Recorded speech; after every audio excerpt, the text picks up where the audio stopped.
Business Times. Breakfast Special. Thanks for joining us on Breakfast Special. I'm Audrey Siek. We are gearing up for GE2025. We've seen fresh candidates working the ground and stepping into the spotlight, with the ruling People's Action Party introducing new faces and the opposition parties also shaping their strategies.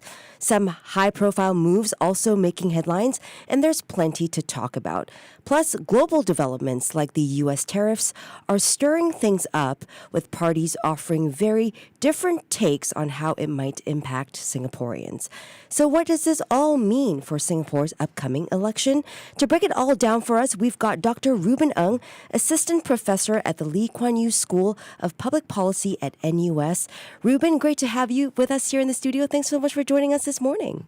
What a delight to be here. Thanks for having me, Audrey. It's great to have you. So much to talk about, right? So let's kick things off with the mood on the ground. You know, over the last few weeks, we've seen lots of movement, parties introducing new faces, manifestos being rolled out as we start moving into campaign gear. How would you describe the tempo of this pre-election season so far? Are we seeing anything different compared to past elections? That's a great question. I think if we compare 2025 with 2020, there are a couple of big differences. In 2020, it was what I would call digital elections, right? Because it was during COVID, we couldn't go out to campaign.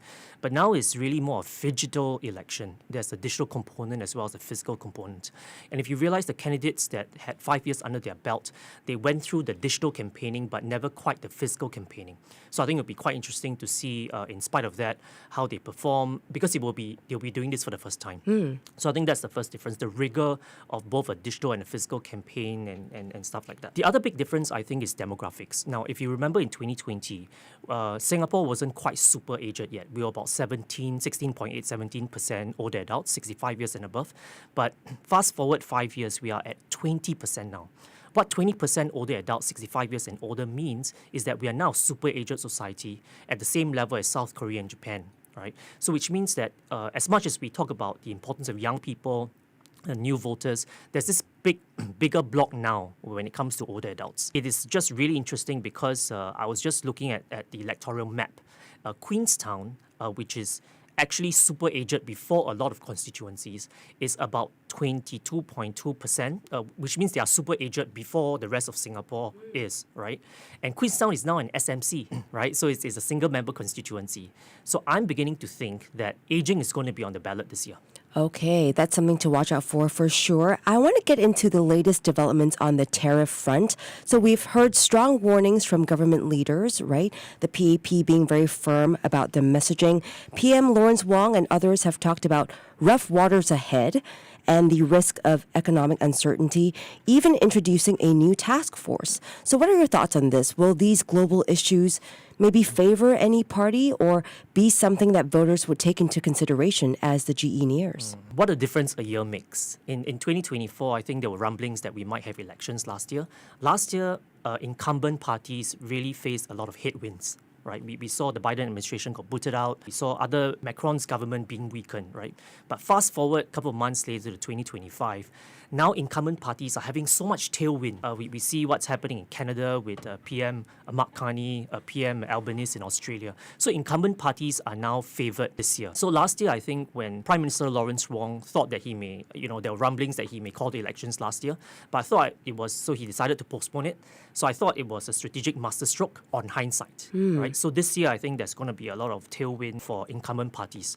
So I think, all things considered, I think it's going to favour the ruling party, the incumbent party, this year in Singapore. Okay, so let's look on the other side now. Opposition party leaders made headlines for calling the reaction to the US tariffs, quote-unquote, overblown. Words from the Singapore Democratic Party leader, with the Progress Singapore Party suggesting it's fear-mongering as well. So what's your take on this? Do you see this as a genuine policy disagreement? That's a great question. I think when it comes to tariffs, let's look at what has been happening so far. I think from a macro perspective, it has really affected the mood very negatively. In a short span of time when the tariffs were announced, the STI index dropped 8.5%. And this was almost akin to what happened in COVID and what happened in the last financial crisis in 2009, right? So it's overall really affected the mood. And tariffs do take its toll, especially when it comes to prices. The American brands we know and love will now become more expensive because the iPhones that we buy, they import parts from different areas of the world. They send it to Singapore Singapore, it's going to be a lot more expensive. So I think there's going to be genuine choppy waters. But I think when we see choppy waters, there are going to be some boats that will rise, some boats will go under. So I think it's important to see what potentially the opportunities are. That said, I think we cannot over-prepare for some of these things. So I think the task force that was set up, I think it's a good move. Of course, everyone plays to win. The opposition party may say this is fear-mongering and things like that. We don't really know what it is unless we see the full-blown effects of the tariffs. But I think it's absolutely critical that we over-prepare because we are very open to turbulence and winds, and we really have to study the ship to make sure we ride it through. And let's look at messaging from the Workers' Party now, calling for unity and responsible opposition, specifically Pritam Singh. What's your take on how this developing situation has kind of impacted the campaigning for this upcoming GE? I think the Workers' Party is trying to position itself as a responsible opposition to provide checks and balance. That's always been their narrative so far, and the way he has positioned himself this time fits with that overall narrative of being a responsible opposition. But I think at the end of the day, if we think about how people vote, it is not just about all these 30,000 feet sort of issues. Of course, there's now a dark cloud over most parts of the world. But I think we also need to consider things like municipal issues, bread and butter issues, cost of living. Think as much as they want to be a responsible opposition, tariffs will not be the only deciding factor. There are just so many things that affect how people vote. And the other thing also with regard to how people vote is sometimes people are not just persuaded in the mind. They need to be swayed by the heart, right? So people vote emotively. So I think it will depend not just on the issues, but how you campaign about them. Because notice that this isn't just a digital election, it's a phygital election, right? It's a physical component. So how you sway the crowds at rallies becomes more critical this year compared to the last election in 2020. Okay, so let's talk new faces now. We've seen several potential candidates from the ruling and opposition parties show up in constituencies. What does the emergence of these new figures suggest? Are we seeing a generational shift or a shift in approach maybe? My thought is that, we have a 4G leadership. I'm not sure if we have a 4G team yet. So I think this is a time where party ranks are refreshed. I think we see PAP reports of over 30 new candidates. Workers' Party is coming up with an unprecedented number of new candidates, right? So I think this is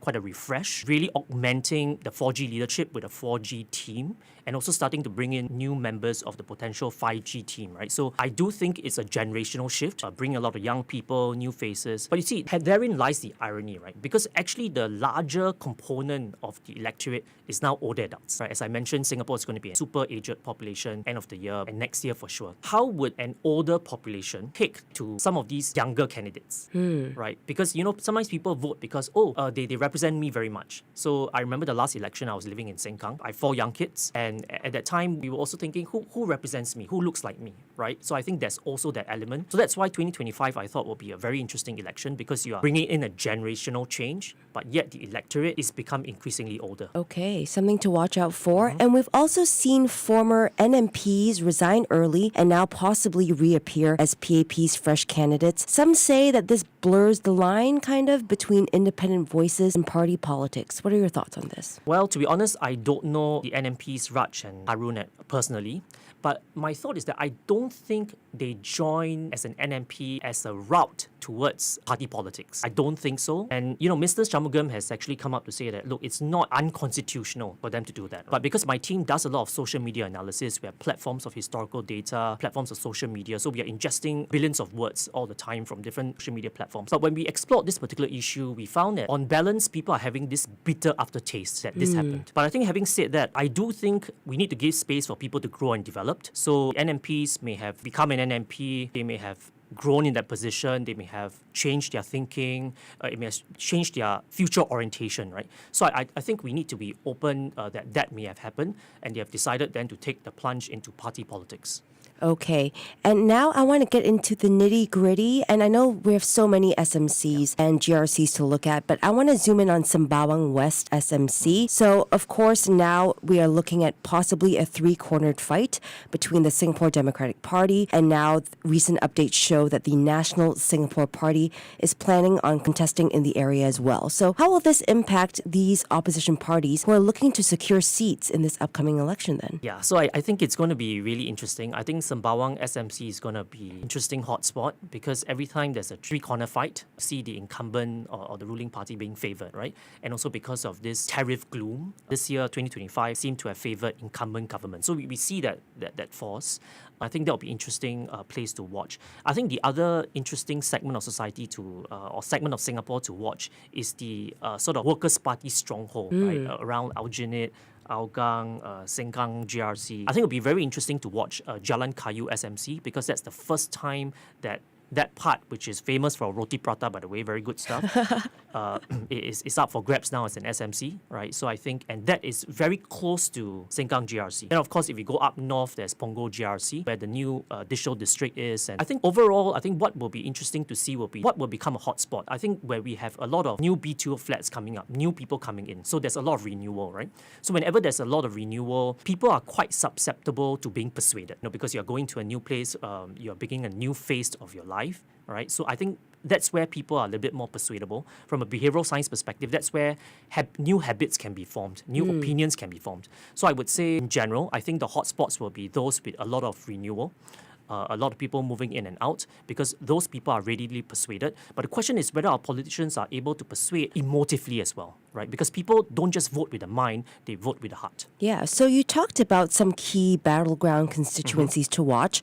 Are there any areas where we could see a major shakeup or a closer fight than we expected, do you think? That is almost $1 billion question. Yes. It is very hard to predict. I do think, whether there's a shakeup, I'm not sure, right? Because like I mentioned, the tariff cloud and tariff wind sort of favoring incumbents this year. But having said that, I think the other hotspots will be probably West Coast and Jurong West GRC, where the PSP has mentioned they'll sort of field an A-team, right? So I think these will be the more hotspots to watch. This will be more competitive. But whether it will lead to a shake-up against the tailwinds of incumbency, that really leaves to be seen. That's why it makes 2025 elections so interesting, because every day, new thing may happen. It may shift the winds differently, and this is an election to watch. This is an election to watch for sure. The road to GE 2025 is already proving to be quite an eventful one, with new faces and global uncertainties shaping the narrative. Reuben, it was great having you on. Thank you so much for joining us on the show today. Thank you so much, Audrey. I had so much fun. Thank you. That was Dr. Reuben Ng, Assistant Professor at the Lee Kuan Yew School of Public Policy